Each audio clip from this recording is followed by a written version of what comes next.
हम डोइंडा भूत बंगला की पहेली। एक छोटे से गांव के किनारे एक पुराना और खौफनाक भूत बंगला था। उस बंगले के बारे में लोगों के अपने अपने कहानियां थीं। कुछ लोग कहते थे कि वहां से अजीब सी आवाजें सुनाई देती थीं। कुछ का कहना था कि रात को वहां रोशनी दिखाई देती थी, और कुछ कहते थे कि वह बंगला पूरी तरह से गायब हो जाता था। गांव में एक लड़का था, विशाल, जो हमेशा नए रहस्यों की खोज करने की कोशिश करता रहता था।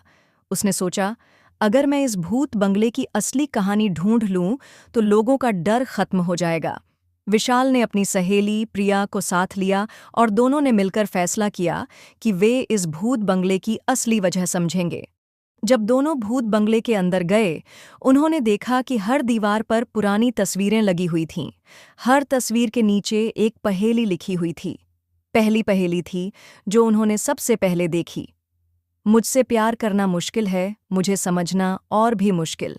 मैं रात के अंधेरे में छुप जाता हूँ और दिन के उजाले में सामने आता हूँ। मेरा रंग हमेशा बदलता है, लेकिन मैं कभी अपनी असली आत्मा नहीं दिखाता। प्रिया ने सोचा, ये किस चीज के बारे में हो सकती है? विशाल ने कहा, यह पहेली तो चांदास के बारे में है। चांद कभी पूरी रोशनी देता है और कभी अंधेरे में छुप जाता है। उसका रंग कभी बदलता है, पर उसकी आत्मा वहीं रहती है।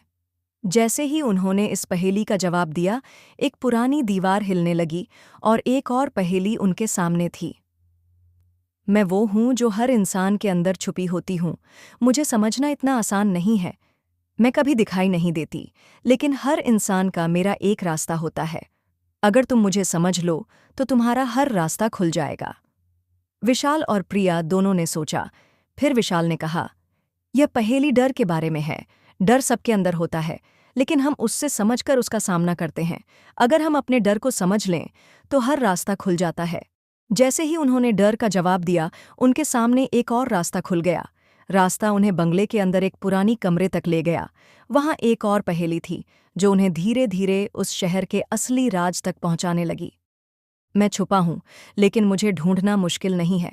मेरी तस्वीर हर जगह मिलती है, लेकिन मैं कभी भी अपने असली रंग को नहीं दिखाता। जब तुम मुझे समझ लो तो तुम मुझे कभी नहीं भूलते। प्रिया ने कहा, यह पहेली तो यादर की बात कर रही है। याद हर इंसान के अंदर होती है।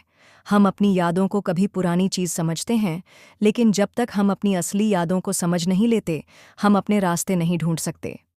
जैसे ही उन्होंने याद का जवाब दिया, एक पुरानी रस्सी ने अपने आप को खोला और एक और रास्ता उनके सामने आया। इस बार उन्हें एक पुरानी कहानी मिल गई थी।